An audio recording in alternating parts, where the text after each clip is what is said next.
Sitting next to a legend, you know. We gotta get Hey this man, started. hey, Yeah. y'all over here making legendary shit. I'm trying to be legendary with y'all, you And you know? already did, King. You can, Come on, man. let's do it. Bless up. What it do, what it is, your girl Queen checking in, and we are here today with a literal global citizen in the building, singer, songwriter, Mr. Vablo himself, King Kanja. What it do, Yeah, King? that's what's up. You know the album. You know the Oh, album. you like that? Yeah, I like that. I like that. That was cool. I like the way you did that right there. Man, how you feeling, King? Man, I feel great. It's snowing outside. You know, I just got back from my country, Kenya, Africa, and I left 70-degree weather. And now I'm back to the 23s, the 30s. It's cold out here, but I'm trying to balance. I'm trying to be indoors. You know, sometimes you got to just stay cuddled up. It's cold outside. And oddly, it'll be about 70 tomorrow, right? You know, I, it's snowing today. It's crazy. well, we know who to thank for that in the capital. I say that. So, first, I would like to say thank you for coming through and blessing us with that performance. It was Appreciate it, definitely a man. vibe. Appreciate it. Definitely Yeah, put me in my vibe. that You know was what I mean? fun. So let's get straight into it. As a serial entrepreneur myself, I definitely respect that you have your hands in a little bit of everything. So how does that self-made mentality, contribute to your success overall? Man, it's just like knowing there's no other option but to depend on yourself. And that's kind of our motto. You know, I'm one of the Black Bottle Boys at Luke Belair. Big shout out Brett Barish, Rose. That's the self-made theme. Everybody that's part of that brand of being self-made, it's about somebody who created their aura and manifested it to become what it is. And I'm proud to say that I am self-made. I feel that. Keep expanding. So, in light of that expansion and that mindset, you launched your own label, King Kanja Empire. Yeah. Shout out to you for that. Thank you. Thank you. For artists that's watching on air, what's a piece of business advice that you can give them about staying independent? Owning your music, owning your masters, owning your publishing, that will give you a great position and leverage when you start having conversations with major companies and labels and doing licensing deals and all of that. Ownership is very important. Very important. So you feel like ownership kind of tailors the conversation or tailor how people do business with you when you come to the table? Yeah, because I own all my masters. I own all my music with all my collaborations. Or I own shares of the masters with other artists. So, I always have that leverage position to, negotiate deals on my behalf and everybody benefits. You got to have a good entertainment lawyer that looks over your contracts, and just making sure you have that leverage because people will own your music without you even knowing, so. Trust me, I didn't seen enough docs on that one. Yep. So it seemed like you got some seasoned advice. I know you work with some of the heavyweights like Matthew Knowles, the late, great Chuck Thompson. Yeah, man. What's those biggest boss lessons, that they taught you that you now applying to owning your own empire, moving through, the world as an independent artist? Like, what were some of those gems they dropped on you that just stuck with you through and through? You gotta be one of the wolves to play with the wolves. Say that. That's one of them right there. You gotta really be one of them. Like the nice guys, this is not a nice guy game. You know what I mean? Like it's good to be a nice guy and a nice person, but in business, you gotta be one of the wolves, one of the lions, because if you don't, somebody else will. So I would say that and just knowing how to work the machine. You know what I mean? It's the business is a machine. So knowing how to position it and leveraging your relationships, you know what I mean? You got to be able to walk in the room and connect with who's who and bosses talk to bosses. You want to be a boss, you got to talk to the boss. Facts. So yeah. I preach that network is the best work. Yeah. Man, your network is your network. Nah, I say that. Yeah. Okay, so now that we got that business, lying on the table for exposure, like let's tap into the music because I'm sure that spilled over in some of your accolades and just music. So you've performed for crowds of like 100,000 or more, back at home in Kenya. How do you use your platform, in the States to curate that next generation of opportunities for kids that come from where you come from? Man, like just giving back and representing your country globally. Like I have a really big song called Diamond Kenya. I just shot the video in Kenya right before I left a week ago. And doing a song that empowers the country and empowers unity. So like for me, like of course I have the fun club records, the fun love records, breakup records, all the emotions a human being goes through I've sung about. But the records that impact the society and impact your people is what matters, because you're 100%. leaving something for the legacy and for the next one to continue. 100%. I agree. So with that being said, you said you curate records that kind of like mirror or highlight your beliefs, I would say. So how do I want to formulate this?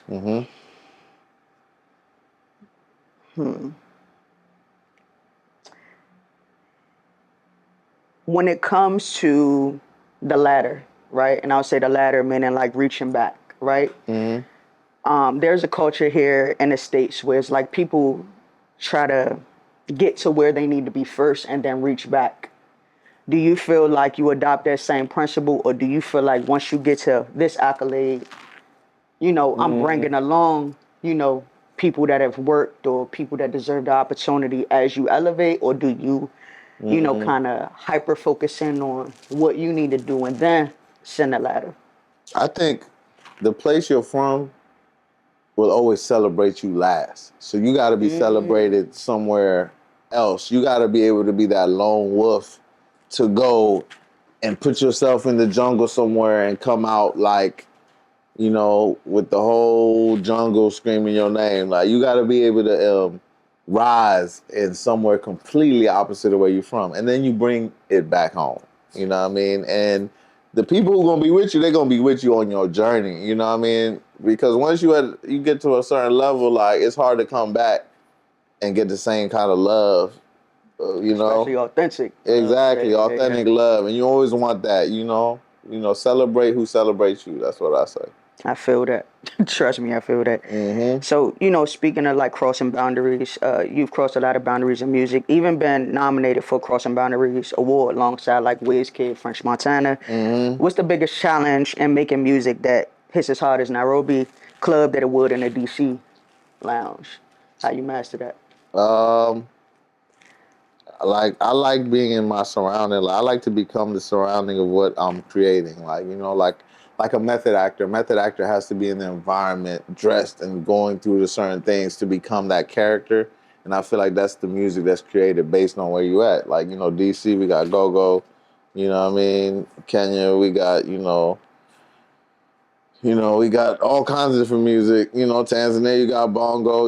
There's so many different genres, and where you at is what you adapt. It's the vibe of the place that you at, and you just vibrate with that music and you create something dope. Music just is like, I like creating music from scratch. So when you're in that room, in that country, like every country, I like to record a record, and it's like, spiritually, it'll take you where you need to go. So kind of absorb what you've experienced, what you've learned, and then just kind of put that into the music because it'll translate differently. I feel that. Speaking of being that global man and moving around and creating authentically, you've literally lived in London, the DMV, now LA, while keeping your roots like deep rooted in Kenya. If you had to pick one city energy that matched like that Cookie's lifestyle the most, where would you say it was? That Cookie's lifestyle? That Cookie's lifestyle. That's gotta be DC, man. You better know Gotta be DC. Like that was a bait question. You better have said that. Yeah, I'm like, I see what you did there. I'm like, I'm gonna say DC. I'm in DC. You know what I mean? Yeah. I feel that, man. Going. Nah, but just heavy on your accolades, man. I seen you, you've been running the stage with Bobby Valentino lately, even acting as his personal DJ. Yeah. How has that brotherhood influenced your music and how you create, if at all? Man, he's actually the one who put the bug in my ear. Like, he's a great person who, like, could put you in different positions. So, like, I never thought about DJing at all, And he kind of was like, yo, man, we do the music together. We performed all over, but I'd rather have you being behind my music because we're already good friends outside of music, so it translates on stage. So I called up my long-term tour DJ Joe Cat Daddy, and I went to his house. He came to my house, and I was like, man, teach me everything you know about DJing. Well, I couldn't learn everything, but he taught me like the things that I needed to know, you know, and I'm still learning, you know, but he really showed me the grassroots because he's like a real authentic DJ, and I just learned the craft. And then I made my DJ debut in concert in Zambia. We had a show at Rotimi, and I made my DJ debut. Nobody knew, but I had another DJ. I was like, yo, stand right here, you know, just in case. I need to ask any questions, but I made my DJ. I have my controller. So now Cat Daddy done got me into controllers. Like I'm in love with different controllers, and you know, it's a good art. I respect DJs. Like he was a real DJ. So like scratching is another level. You know, I become really good at concert DJing. Okay. You know what I mean? I'm very good at that and just knowing transitions and hyping on the mic because I'm ready to perform. So, like, to be great in music, you have to play all positions. So me DJing for Bobby V was like another aspect. Like, it's like watching the show and being part of the show from another angle. So it just made me a stronger performer, you know? So I like all parts of being on the stage. Opened up that perspective to create. Yeah, so like, you know, so that's been really fun. Like we tour all over the world. We've done Australia, Germany, UK, you know, and then now about to do Japan, end of April into May. So it's a vibe. I love it. I hear that. So on that pit stop in Sweden, huh? You got real creative in Sweden, huh? Yeah, man. You know, it was crazy. I don't know. I was going through, not this past Valentine's Day, the one before that, I was just going through a lot of transitional things with people in my life, not in my life anymore. And I was like, man, when I'm going through things, I just go to the other side of the world. So I was in London, and I was working with some of my homies. My homie Shay, he's a producer out there, and he was like, man, I'm about to go to Sweden and do this writing camp. You should come. I was like, okay, bet. So I went out there, and just like the most talent, some of the biggest hits from the 2000s all produced in Sweden.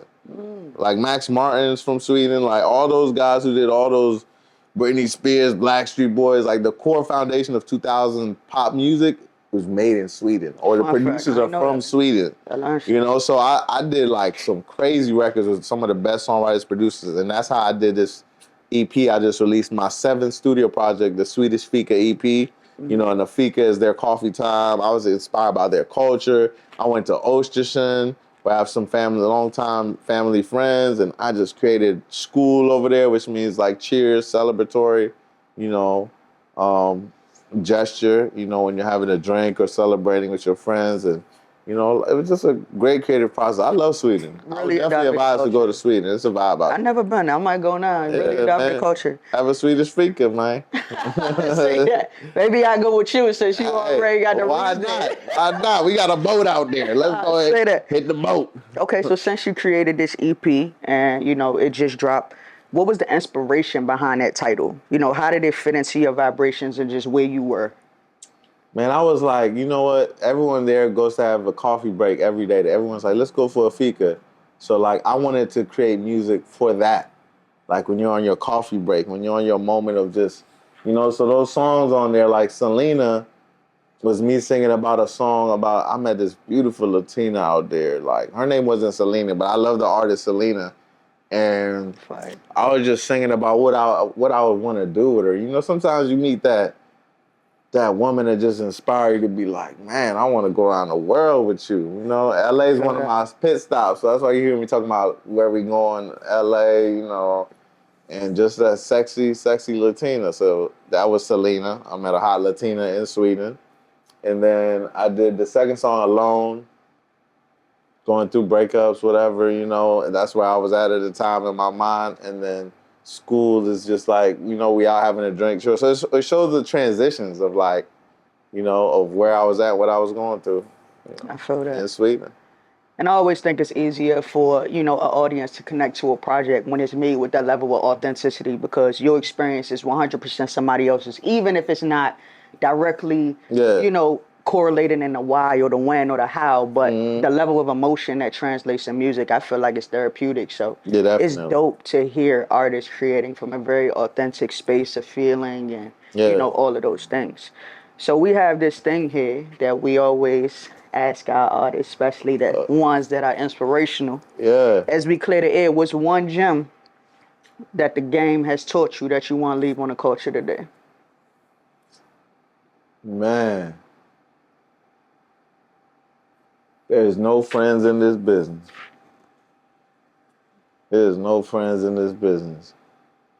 You know, and that's why they say you got industry friends. Like, your real friends are your real friends. I'll probably say I have a few real friends, but I'm saying that quote of "there's no friends in this business" is to tell you how you have to think in the business. Because you think everybody's trying to be your friend. Remember, it's a competition at the end of the day. Yeah. And you always got to you'll find people who are like you, you know, but you always got to think like that. If you think like that, you know, in the business, not making music, in the music business, you know. So that's one thing I like to say. Yeah, it's never really, you know, where you get something for nothing. Yeah. Trust me, I got my stripes in that. Well, hey, you know. Trust me, I learned. I appreciate you coming through, King. Oh, man, appreciate it. You know what I mean? You heard it here first, man. King Kanja, man. This one of the pitch come on, man. You know, we in the cookie store. We might as well cookies it up, you know? We might as well cookies it up right we now. gonna close it out and fly on that. You know what I'm saying? Elevation 30,000 feet, man. Come on, man. Hey. I came here with nobody.